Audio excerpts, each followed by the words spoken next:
Okay, in this video we're going to show you guys how to shorten some valve covers to work with an LS engine. You obviously have to get an adapter to work with these, but we do these for Don Hardy race cars. We shorten the 409 valve covers, the big block valve covers. In this video we're going to show you guys how we shorten these and metal finish them so that all they need is powder coating. So let's check it out.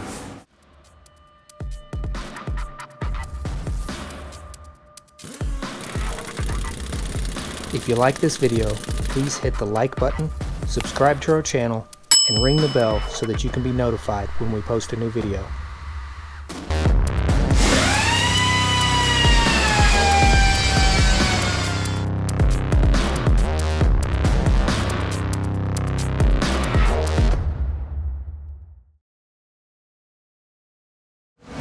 Okay, so one of the first things that we do here is we have to grind off these wire loom tabs that are welded right there. So they're spot welded to the sides. So we take a carbide bit on an air tool like this and gently carve those welds out so we can pop these off. We're going to reuse these, so we want to save these. So we'll just make a little pile of those. You grind those off without going all the way through the valve cover. You don't want to go all the way through. So you got to be pretty careful there. And then we'll metal finish this spot right here, and those will get welded back on later. And then we also have to get rid of this tab. It's right in the way of where we need to section it. But we're going to leave this tab on, and we'll leave this tab on because they're not in the way. So there again, you just use the carbide bit to grind that little weld out and then pop that off. So we've got to do that to both sides, driver's side and passenger side. And then the next step that we do is determine where the cut marks are going to be. So in this situation, they're going to be right where these notches are, basically right through the middle of this radius, and then a real straight cut through there. So we're going to take out about a ½ inch in this situation. It might be different for what you're doing, but the principle will still apply. We're going to cut it, trim it, and then TIG weld, butt weld all these pieces back together and metal finish them so that you can't tell where the weld is. All right, let's get to it.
got all the marks done on the sides of the tape, you got to take all the tape off.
next step is we're going to grind the edges down flat, and we got to be really careful that we don't go too far because we only got one shot.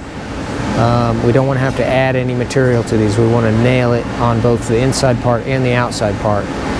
So one of the next things we're going to be doing is fitting it to a jig. So this is a billet aluminum jig provided by Don Hardy Race Cars, and this is just something that helps us make sure that we get it so that the bolt holes line back up in the end, which is pretty important. Here you can see the midsection cut out of one valve cover. Got them all labeled there, so I label them with alphabet so that the sides always match. So J and J and H and H. Now that's really only important if you're doing a whole bunch of them and you want to make sure that the ends match with each other. So that's why I do that. Let's get it done.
So this next part is going to take a while.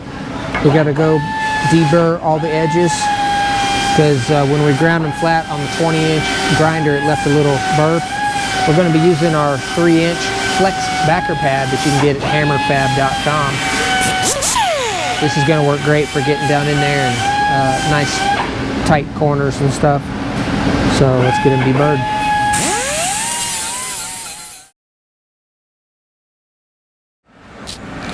All right, we got all of the ends trued up on the valve covers on the 20-inch grinder. We deburred them all using our flex backer pad from Hammer Fab. Now it's time to jig these up, line the letters up that correlate with one another. So here we've got E and E and F and F. We've got the center section bolted to the jig, the billet aluminum jig that was provided to us by Don Hardy Race Cars. And now we've got to fit the ends on here and make sure that they line up. So now the most important thing here is that we want to line up the body line on the top of the valve cover. That's primo number one, most important. So we're going to tack it, and then we'll work from the center outward until we complete it all the way around the edge. Now, we might have to do some hand tuning here with the grinder. So right now these two halves are looking like they line up really good. So I think we can pretty much just start tack welding. But if they don't for some reason, we may need to grind them a little bit by hand and check it as we go. So we're ready to start tack welding.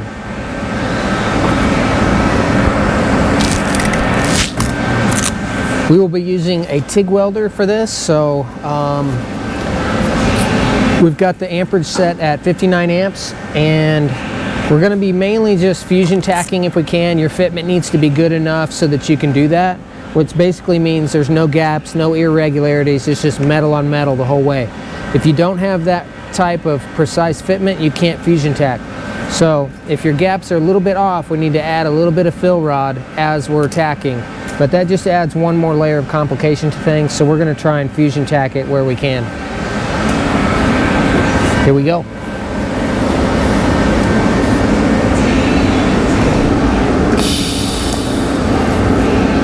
Let's try this again. Now that I blew a hole in it because my helmet didn't come on.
All right, we're back. We got all of these valve covers tack welded together. You can see how nice that fits right there all the way around. You want to make sure that it passes the fingernail test. That's that right there, when you can scratch it and your fingernail doesn't get hung up on it. So we've got those all tacked and ready to weld. So let's weld them up.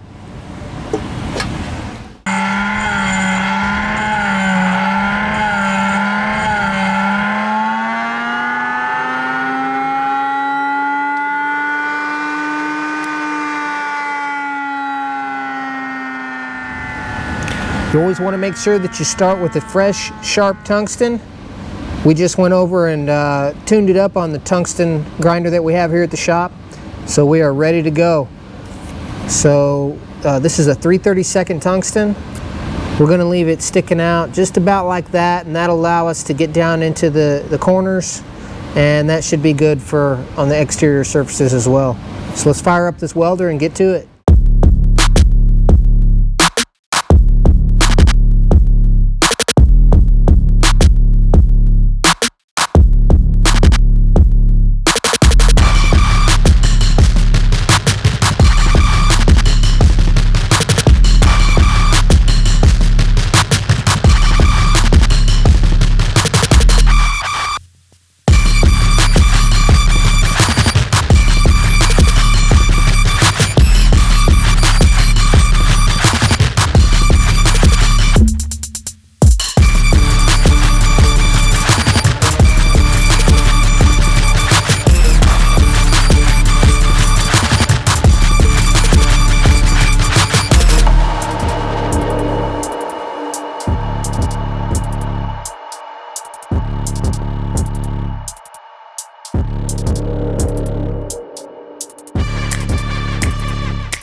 messed up. My helmet's not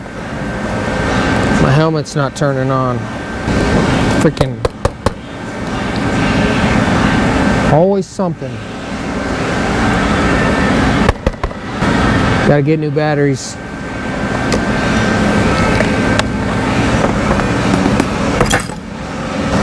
GoPro, stop recording.